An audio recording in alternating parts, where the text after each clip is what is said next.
ప్రభుత్వ హయాంలో ప్రతిపక్ష పార్టీ నేతల ఫోన్లు ట్యాపింగ్ కు పాల్పడి కేసులు ఎదుర్కొంటున్న ఎస్ఐబి మాజీ డీఎస్పీ ప్రణీత్ రావుకు నాంపల్లి కోర్టు 7 రోజుల పోలీస్ కస్టడీకి అనుమతించింది. ఈ రోజు పంజగుట్ట పోలీసులు కస్టడీలోకి తీసుకుని విచారణ చేయనున్నారు. కేసీఆర్ ప్రభుత్వ హయాంలో రాజకీయ నేతలతో పాటు కొంతమంది మీడియా పెద్దల ఫోన్లు సైతం ప్రణీత్ రావు ట్యాప్ చేసినట్లు పోలీసులు విచారణలో గుర్తించారు. ప్రణీత్ రావు ఫోన్లో చాటింగ్లను పోలీసులు రిట్రీవ్ చేశారు. ఫోన్లు ట్యాపింగ్ ద్వారా ప్రణీత్ కు భారీగా ముడుపులు అందినట్లు కూడా విచారణలో గుర్తించారు.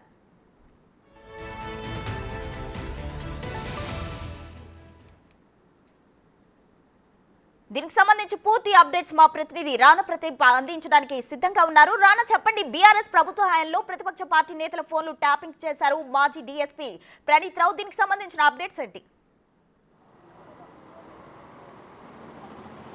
ఇదే కేసులో 7 రోజుల పాటు కస్టడీకి పోలీసులు తీసుకోబోతున్నారు. ఆల్రెడీ ఎగ్జాక్ట్గా 9:30కి పంజగుట్ట పోలీసులు చెంచల్గూడ జైలుకి వచ్చారు. వచ్చిన తర్వాత లోపల వాళ్ళు ఫార్మాలిటీస్ అంతా కూడా ఫిలప్ చేసినటువంటి నేపథ్యం కాబట్టి మరి 5 నిమిషాల్లో కూడా ప్రణీత్ రావుని ఇక్కడి నుంచి చెంచల్గూడ నుంచి కూడా వారు తరలించబోతున్నారు. మొదటిగా ఉస్మానియా హాస్పిటల్కి వెళ్తారు. ఉస్మానియా హాస్పిటల్లో ఈ కస్టడీకి తీసుకునే ముందు వైద్య పరీక్షలు చేసిన తర్వాత అక్కడి నుంచి నేరుగా పంజగుట్ట పోలీస్ స్టేషన్ కానీ అలాగే సిసిఎస్ కానీ ఈ రెండిట్లో ఏదో ఒక ప్లేస్కి తీసుకోబోతున్నట్టుగా మనకు తెలుస్తుంది. దాదాపు 7 రోజుల నుంచి కూడా చాలా సుదీర్ఘంగానే ప్రణీత్ రావుని విచారించబోతున్నారు. చాలా కీలకమైనటువంటి విషయాలు కూడా గతంలో కూడా అరెస్టుకు ముందు కూడా బయటకు వచ్చిన నేపథ్యంలో ఇప్పటికే ప్రాథమిక ఎవిడెన్స్ అంతా కూడా కలెక్ట్ చేశారు. వాటిని బేస్ చేసుకొని ప్రణీత్ రావుని క్వశ్చన్ చేసే అవకాశం ఉన్నట్టుగా తెలుస్తుంది. దాంతోపాటు ఈ ఎస్ఐపికి సంబంధించినటువంటి కీలకమైనటువంటి సమాచారాన్ని అతను పూర్తిస్థాయిలో కూడా ధ్వంసం చేశారు కాబట్టి దాంతోపాటు ఈ హార్డ్ డిస్కులు కానీ ల్యాప్టాప్లు కానీ ఈ ఫోన్లు కానీ అవన్నీ కూడా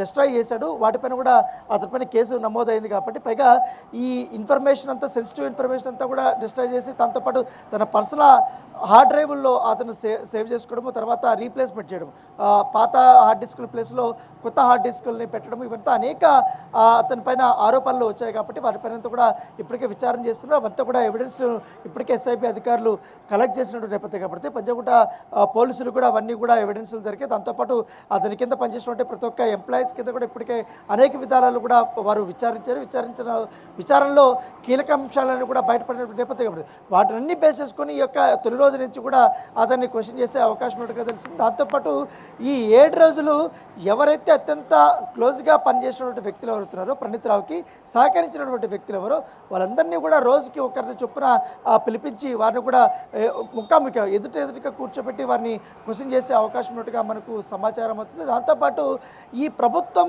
మారిన తర్వాత ఆ రోజు ఏం జరిగింది, ఎందుకంటే December 4th రోజు ఏం జరిగింది, ఆ రోజు రాత్రి ఇతనికి సహకరించిన వ్యక్తులు కేవలం ఒక ఎలక్ట్రీషియన్ మాత్రమే వచ్చారా, లేకపోతే అతనితో పాటు మరికొంతమంది కానిస్టేబుల్ కూడా సహకారం అందించారు. ఎందుకంటే ఎలక్ట్రానిక్ డివైస్ని పూర్తి ఎలక్ట్రానిక్ కట్టర్స్ మడే తీసుకొని వచ్చి పీసులుగా కూడా వారు కట్ చేసినటువంటి నేపథ్యం కాబట్టి పూర్తిగా ఎవిడెన్స్ అంతా కూడా డిస్ట్రాయ్ చేశారు కాబట్టి వాటిని ఎంత దృష్టిలో పెట్టుకుని ఇప్పటికే కేసులు నమోదయ్యాయి.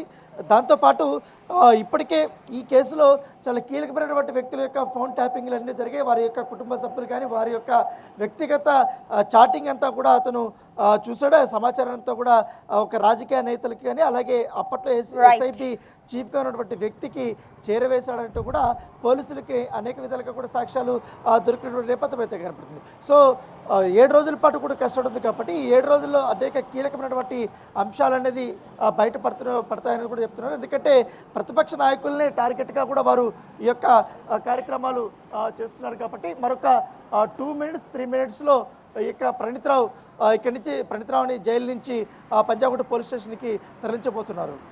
Right, thank you Rana.